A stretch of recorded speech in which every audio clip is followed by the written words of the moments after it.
Okay, May 21, 2026 na paagto kita sa area sakop it Porcono bye-bye makato pagod sa sugid nga rang reklamo sa isang kagina pundar kunta nga rang hatchery no kita natundong palibot no may mga kukot-kot. Unfortunately no problema as per information that's why nga yapan nga ni makaron rong mga taga Menro Makato may istoryahan na makaroon nga nagakatabo mga kasamanwa sa pag-remind sa dahi karang nagrenta sa dahi karang property nga wa gali sikon nagakaigo nga mga permiso, wa nag-agi sa due process, wa nag-agi sa barangay mga kasamanwa sa bilog sa gina-concern man iya mga barangay officials which is may interview natin mga nangan si Kapramil Pilayo no lumagpas na sa hindi na dapat butangan agro mga official folks mga residente di sa area na posible maapektuhan iday karang proyekto no harangan ni Abio dagat at Aberia agagin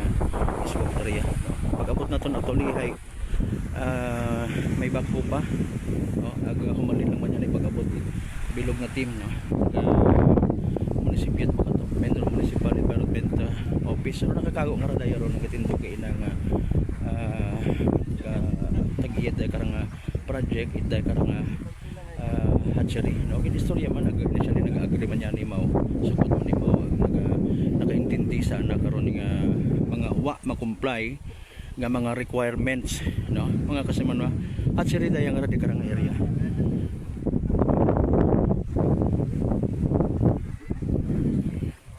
Okay maayo na kita Kap Ramil dali lang gid excuse anay. Oo.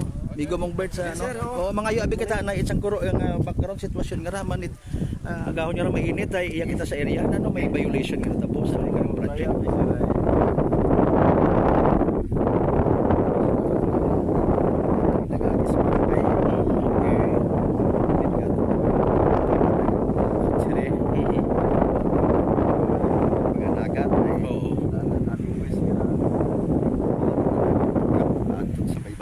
Ayun, okay. Sa shoreline nagharap sa babaw.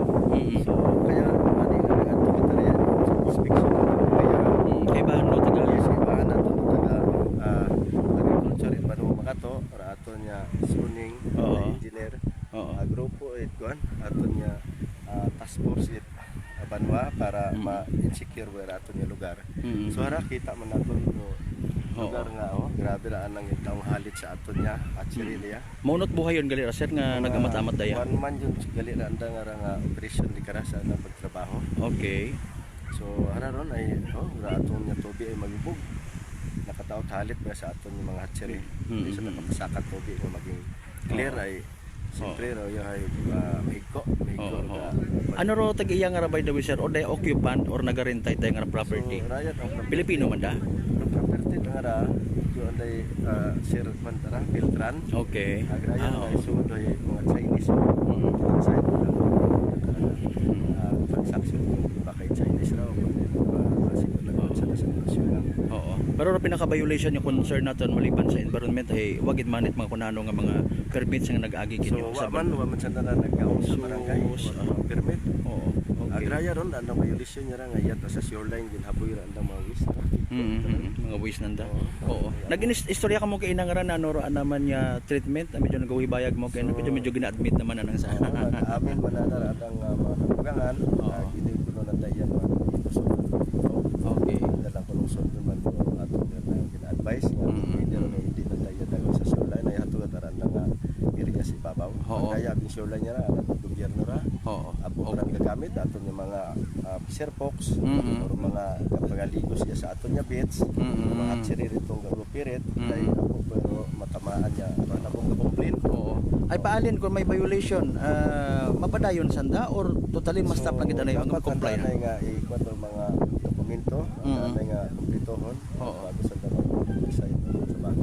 Okay, may gusto kita lastly anay nga ipaabot sa mga pumuguyo mga residente iya nga maybe nagpaabot man daya karang sugid concern sa inyong tagatapan sa barangay. So sa aton yung mga pamumuyo riya especially sa barangay Baybay no at sa aton nga Banwat Makato kung may mga kamano kamo karang ginaplano mas structure dapat ay mag-agi kamo sa proseso ay malisod yun ay mga complete atong pamumuyo ay hindi naton malikawan siyempre ang halit dapat yung ginapilin uligan yung kita yes agud dato ay improvement kami basta wag tapakan niya. Oo. Sige sir. Sir, ako nabot. Oo. Sige Sir Abel, thank you so much gid oh. Mga kasi manwa si barangay kita may mga to. Layo. Nakita ko na nagbigyan pa ng mga okasyon. Sir, salamat gid kabay pa ho. Mga kasi manwa harapan na pagkita talang man bilang mga partid ay karang ginupisan ko nga project o may ikot-ikot. Ganun problema abi wat nagakaigo nga permiso gali. Sus Mariusip no. Hindi pa dayat nga ginapakita sa aton karon nga banwa sa part nga right aton nga kuno aton nga ato magubog rutubi oh karon kita na to nga kasi manwa so pantara sakop patara aton nga shoreline posibleng maagtoy mo higog kita kanina to ma-brown brown diyan ka kaduga bito kay inara aton nga connection okay di mabu-brown o higo nga gituwak pagtorya mga kasimanwa. So as per information, ikaw malang hasta supposedly rong boundary ay lagpas nga na pero siyempre unang besyagi ay wag ka nisigon kung ano man yung mga permit nga na-comply. So bantayan talang kara kung ano paro ibang mga development sa dahil karang proyekto nga kadismaya pilang ka mga residente siyempre barangay official siya sa baybay makato mga kasimanwa.